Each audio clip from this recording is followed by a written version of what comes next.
C'est en ce mois de mars que la Banque centrale européenne commence à racheter des titres souverains sur le marché, le fameux quantitative easing puissance maximale peut-être. Nous sommes avec William de Wilder, bonjour. Bonjour. Vous êtes le chef économiste de BNP Paribas.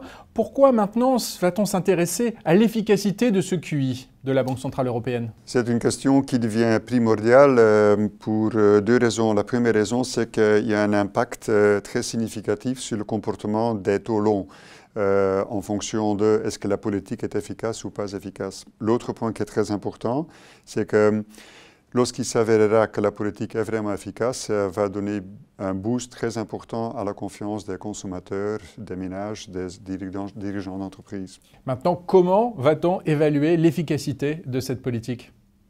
Il faut faire la distinction entre différents paramètres et différentes variables.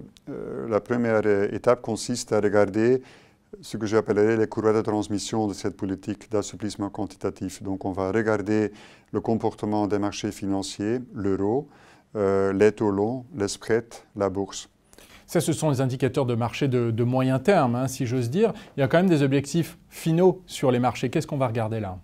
Effectivement, les objectifs finaux, c'est quoi? C'est qu'on veut avoir plus de croissance et on veut avoir également plus d'inflation. Et pour ça, on peut à nouveau regarder le comportement des marchés financiers. Par exemple, pour évaluer l'impact sur les attentes en termes de croissance, on peut regarder l'évolution des prix des options. Pour l'inflation, on regarde bien évidemment quelles sont les attentes inflationnistes dans des instruments des marchés. Alors, on le voit sur ce graphique, hein, les attentes inflationnistes, les anticipations d'inflation du marché, avec un pétrole aussi qui a un petit peu changé la donne. Effectivement, il est très important donc de regarder l'évolution de ces attentes ensemble avec le pétrole parce que c'est justement la baisse du pétrole qui a très fortement impacté le comportement des attentes.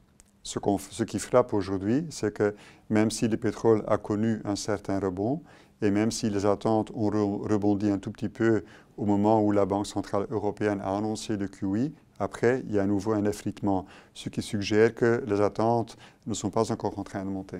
Au-delà de ces indicateurs de marché, parlons des données économiques. Là, quels vont être les juges de paix pour la Banque centrale européenne? Donc au final, on n'est pas tellement intéressé par ce que nous dit le marché, mais vraiment qu'est-ce qu'on voit dans les chiffres. Alors pour les chiffres d'activité, il est trop tôt, on n'a pas encore les données.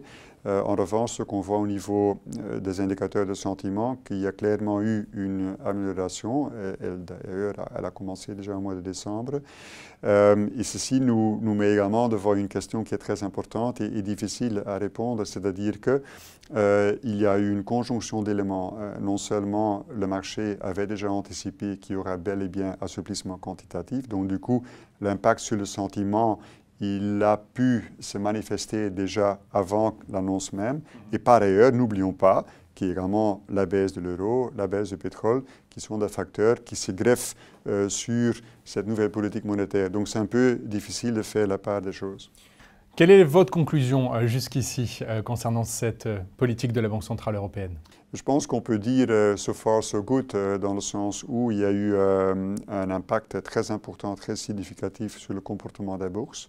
Par ailleurs, il y a eu un écrasement de spread très important aussi, donc ça va clairement dans le bon sens. Un autre point qui est fascinant, c'est que l'euro finalement, il s'est stabilisé, ce qui quelque part suggère que peut-être les investisseurs dans les marchés de change se disent déjà qu'effectivement cette politique portera quand même ses fruits. William de Wilder, merci. Dans un instant, on va parler du pétrole et des pays producteurs avec François Faure, c'est le graphique du mois.